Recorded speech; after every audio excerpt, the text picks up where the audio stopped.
ሞት ራሱ የክርስቶስን ነፍስ ከስጋው አለያት። እችን በደንብ እንድንይዝ እፈልጋለሁ። ክርስቶስ ነፍሱን ከስጋው የለየው በስልጣኑ ነው። እሱም ብሏል አልቦ ዘያይደንያ ነፍሴ የምድየ እስመ ብውህ ሊተ አንብራሂ ወሲማ።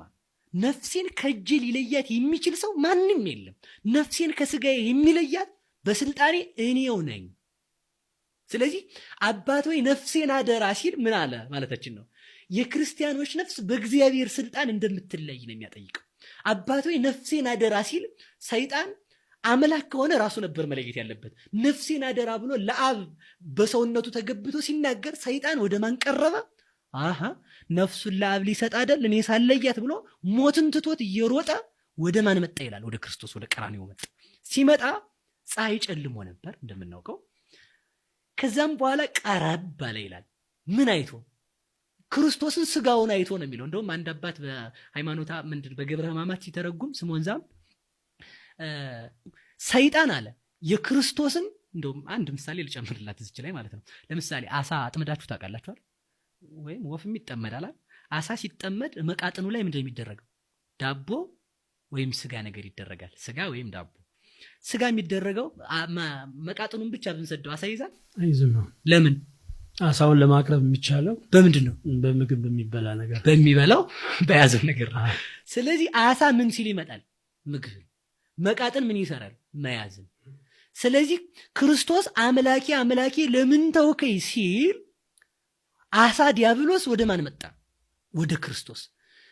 ያቺ ስጋ የተባለችው ያ መቃጥኑ ላይ ያለው ስጋ የተባለው ክርስቶስ የተናገራት በስጋው ተገብቶ ሰይጣንን ሊያቀርብ አምላኬ ለምን ተውከኝ አላት።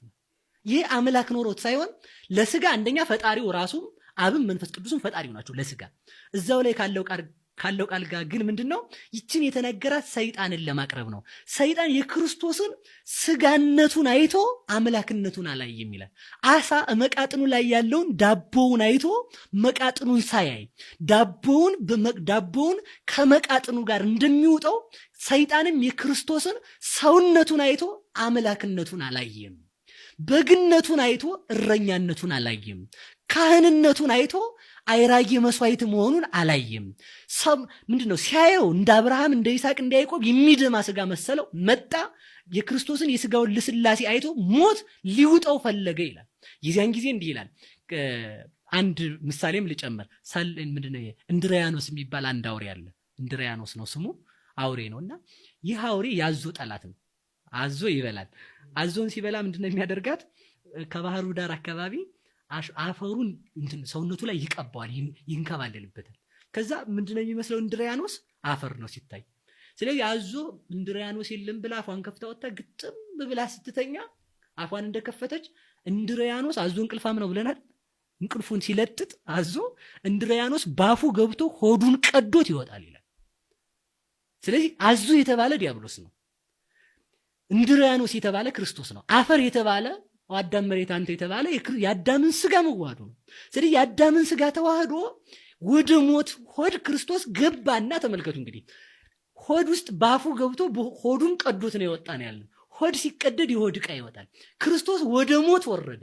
የሞትን ሆድ ሲቀደው በሆድ ያለ ሆድ ሲቀደድ የሆድ ዕቃ የውስጥ ዕቃ እንደሚወጣ የሞትን ሆዱን ሲዘረግፈው እግዚአብሔር ሆዱን ሲያወጣው ከዛም በኋላ በሞት ውስጥ የተያዙ የሆድ ዕቃ አዳምና ሔዋን እስከነ ልጆቹ ተከትለው ክርስቶስን ወጡ። ሞትን ለዘላለም ገደለው።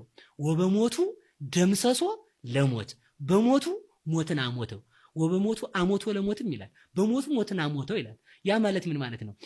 ከዚህ በኋላ ቅዱስ ጳውሎስ ምን አለ? ሞት አይቴ ውእቱ ቀኖትከ፣ ሞት መግደልህ ወዴት አለ አለ። አሁን አንሞትም እንዳንል ቅዱስ ጳውሎስ ምን አለ? እኔ ወደ ክርስቶስ ልሄድ እናፍቃለሁ አለ። በየት ነው የምትሄደው ብለናል? በሞት። ስለዚህ ሞትን ምን አደረገው? ዲያብሎስ ለክፉ የተጠቀመበትን ሞት ክርስቶስ ለሕይወት አደረገው። ስለዚህ እዚች ጋር ማስተዋል የፈለግኩት ሰይጣን ወደ ክርስቶስ የቀረበው ምንነቱን አይቶ ነው፣ ሰውነቱን አይቶ። ከዚያም በኋላ ቀረበ፣ አየው። የዚያን ጊዜ ሲያየው በግነቱን ነው ያየዋል። በግነቱን ሲያይ ምንነቱን ነው የዘነጋው። ክርስቶስ በግ ነው አይደለም? ነዋ በጎ ለእግዚአብሔር ዘያትቱ ያሴስል ኃጢአት ዓለም ብሎ ዮሐንስ ተናግሯል። የእግዚአብሔር በግ ነው የዓለሙን ኃጢአት የሚያስወግድ አለ። ከዛ በኋላ ደግሞ ዮሐንስ 10 ላይ ደግሞ ባለቤቱ አነ ውእቱ ኖላዊ አባግ አለ። ተመልከቱ፣ እኔ የበግ እረኛ ነኝ። በጎችን ከእጄ ሊቀማቸው የሚችል የለም። በግነቱን አየ ሰይጣን፣ ምንነቱን ዘነጋ፣ እረኛነቱን። ህብስትነቱን አየ፣ ሰውነቱን አየ፣ ምንነቱን ዘነጋ፣ አምላክነቱን። ሲደማ ሲያየው ሰው መሰለው። ያችን ቃል አምላኬ አምላኬ ለምን ተውከኝ የምትለው ሰይጣን የተጠመደባት የመጨረሻ እግዚአብሔርን ያወቀባት ዕለት ናት። ቀረበ። ከዚያም በኋላ ምን አደረገ? ከዛ ሲይዘው የዛን ጊዜ ወርእየ በላዕሌሁ ስነ መለኮቱ ነው የሚለው። የዚያን ጊዜ በዚያው ሰይጣን ቀርቦ የክርስቶስን ሰውነቱን አይቶ አምላክነቱን አላየም ነበር። እንደ ምን ይላሉ ሊቃውንቱ? እንደ ዳንኤል ዘንዶ። ይቺ ማለት ምን ማለት ናት? ዳንኤል ሁላችሁም እንደምታውቁት ንጉሱ ዘንዶ ያመልክ ነበር። ዘንዶ አምላኬ ነው አለው። ዘንዶ አምላክ አይደለም፣ እኔ ልግደለው አለው። አረ ትገለዋለህ? አዎ እሺ። አለሎውን እሳት ውስጥ ከተተው። ያንን የጋለውን አለሎ በስጋ ሸፈነው። በስጋ ሲሸፍነው ዘንዶ ደግሞ ስጋ ይበላል። ስጋ ስለሚበላ ስጋው ሲሸተው ዘንዶ እያገሳ መጣ ይላል።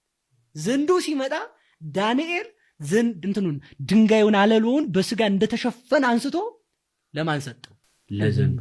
ዘንዶ ሲውጠው ምኑ ተተረተረ? ሆድ። ስለዚህ የስጋው ሽታ የተባለችው ምንድናት ካላት አምላኬ አምላኬ ለምን ተውከኝ ሰይጣን ወደ ክርስቶስ የመጣባት ቃል። አለሎው ማን ነው? መለኮት። እሳቱ ማን ነው? ስልጣኑ። ስጋ ማን ነው? ትስቢት። ዘንዶ ማን ነው? ዲያብሎስ።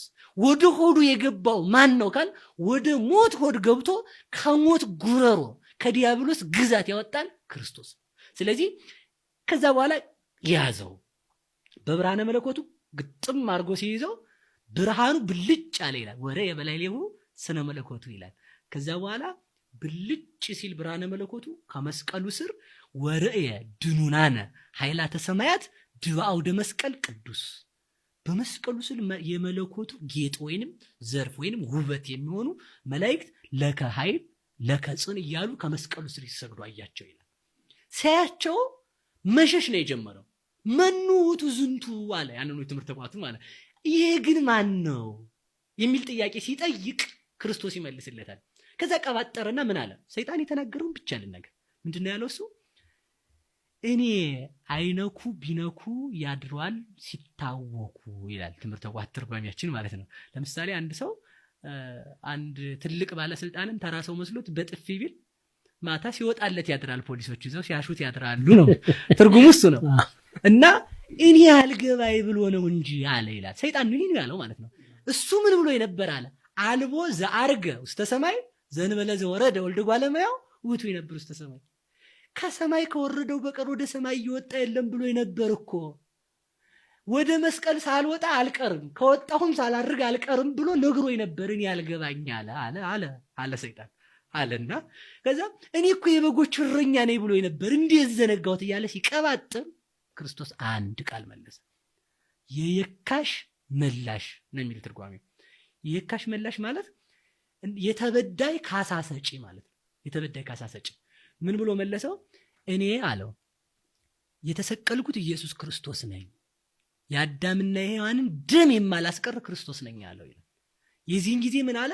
አንተን በዚህ በቀራንዮ አደባባይ ላቆምኩህ አይደለም፣ ላስገረፍኩ ምን ላረኩ አይደለም፣ ጭራሽ ያንን ሁሉ ላሰደብኩ አይደለም፣ እንደው አንተን በጲላጦስ አደባባይ አንድ ደቂቃ ላቆምኳት እንዲህ ያለ ሰማይ ሌላ ሰማይ ቢኖር፣ እንዲህ ያለ መሬት ሌላ መሬት ቢኖር፣ እንዲህ ያለ ዓለም ሁሉ ለኔ ለግሌ ኖሮኝ እኔ ፈጣሪ ሆኜ ቢኖረኝ ያንን ሁሉ ብሰጥህ ካሳ አይሆንም አለው። ከዛውንም በብርሃነ መለኮቱ ይዞት ስለነበር ሰይጣን ደከመ ይላል።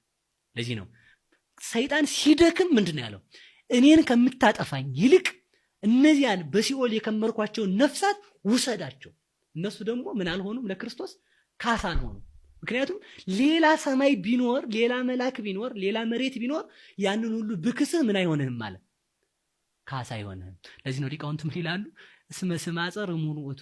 ጠላት ስለ ጠላቱ ደግነት ከመሰከረ በጣም ልክ ነው አሉ። በጣም ምክንያት ጠላት ስለ ጠላቱ ክፉ ነው የሚያወራው። ዲያብሎስ ስለ ክርስቶስ መሰከረ። ምን ብሎ? ላንተ ካሳ የሚሆን የለምና እንደው ውሰድ ከበቁ ብሎ ነፍሳትን ሰጠው። ክርስቶስም በቤዛነቱ በስጋው ሰው ሆኖ በተሰቀለው በተቀበለው መከራ ነፍሳትን ዲያብሎስ ወዶ ፈቅዶ 11 ሰዓት ላይ ዓርብ ነፍሳትን ከሲኦል ሟጦ አወጣ። ሰይጣንም አምላክነቱን አወቀ። ስለዚህ በአጭር ቃል አምላኬ አምላኬ ለምን ተውከኝ ያለ ሰይጣንን ለማቅረብ ነው።